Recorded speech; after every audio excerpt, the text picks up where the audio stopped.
La campaña rumbo a la presidencia de la República se ha intensificado. En el plan de gobierno de uno de los candidatos se propone la eliminación de 14 impuestos. Pero, ¿qué tan viable es la eliminación de estos impuestos?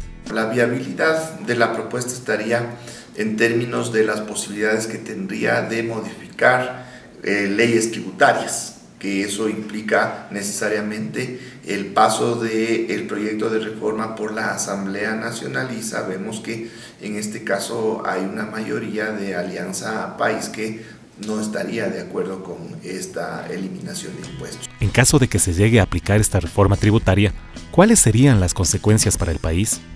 Siempre van a existir gastos que tienen que hacerse aun cuando se privatice salud, se privatice educación, y esos gastos van a tener que cubrirse con otros ingresos que van a venir nuevamente de los famosos paquetazos que durante 10 años ya no han existido, principalmente eliminación de subsidios. Se eliminarían los subsidios a la gasolina y al diésel. Eso provocaría un efecto inflacionario importantísimo en la economía. La increíble cifra de $3.689 millones dejaría de ingresar a las arcas del Estado. Las prefecturas, municipios y juntas parroquiales serían parte de los perjudicados. Está en el artículo 271 de la Constitución, que dice que los gobiernos autónomos descentralizados participarán de al menos el 15% de los ingresos permanentes. Para entender mejor, analicemos algunos de los impuestos a eliminarse. Hay impuestos que son eminentemente recaudatorios, hay impuestos que son regulatorios y hay impuestos que tienden a cambiar el comportamiento de la sociedad. Con la reducción del 15% del impuesto a la renta, 6.399 personas más ricas no pagarán 215 millones. Entonces ellos mismos están bajando 33, solo 6.000 personas. Pero en cambio, 638.000 personas de clase media y baja pagarán $546.000 más. Por ejemplo, el impuesto a la salida de divisas. ¿Por qué? Porque son los grandes actores económicos en el Ecuador quienes tienen que pagar este impuesto, porque son quienes están enviando flujos importantes de recursos al exterior, a inversiones que tienen en el extranjero, a cuentas que tienen en entidades financieras en paraísos fiscales principalmente. Su objetivo no es recaudar, sino evitar la fuga de capitales e incentivar a que el sistema financiero mantenga sus activos en el país en lugar de sacarlo al exterior. Se está estableciendo también una propuesta de reforma al impuesto a la renta, que es la de utilizar lo que se llama un impuesto plano del 15%. ¿Qué quiere decir eso? Que se rompería precisamente esa condición de instrumento de redistribución que tiene el impuesto a la renta, que es su progresividad. ¿Qué quiere decir esto? Que el que más gana, más paga. En este momento, quien tiene un ingreso mensual de hasta $942 no paga un centavo de impuesto a la renta. En los últimos 10 años, los ecuatorianos hemos aprendido a tributar.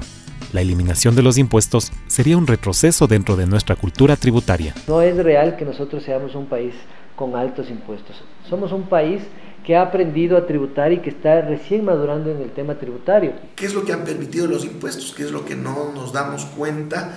Porque quizás nos hemos ido acostumbrando progresivamente durante estos últimos 10 años a ver cómo ha ido mejorando la economía, y ya hemos perdido esa capacidad de contraste con lo que era en el pasado.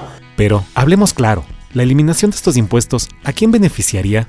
Es una política neoliberal clara que busca trasladar la carga tributaria a los más pobres y disminuyendo la base imponible de los más ricos. El 82.30% del beneficio es para las grandes empresas, el 12.88% para la mediana y la micro tan solo el 4%. El segundo contribuyente que más ha pagado activos en el exterior es el Banco de Guayaquil.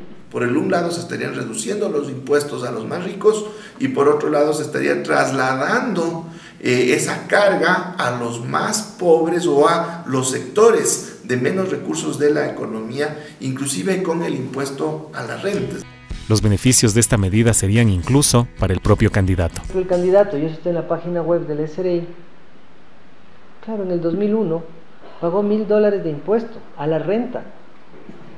Pero claro, ya con el gobierno comienza a pagar desde el año 2007, ya paga 27.000, en el 2008 143.000, en el 2010 ya 300.000, en el 2011 ya paga $2 millones, En el 2011, en el 2012, 200.000, en el 2013, 2 millones, en el 2014, 5 millones, en el 2015, $900.000. Entonces se ve el cambio del comportamiento.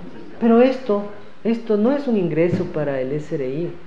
Esto es un ingreso que va destinado, como habíamos señalado, a la educación, a la salud, a la seguridad. En conclusión, para recuperar el dinero que dejaría de ingresar al Estado, se debería tomar medidas inflacionarias. Y eso evidentemente implica que la inflación es a la larga una compensación a esos impuestos que se dejan de pagar. Es decir, todos con la inflación terminamos pagando lo que los ricos dejan de pagar con estos 14 impuestos.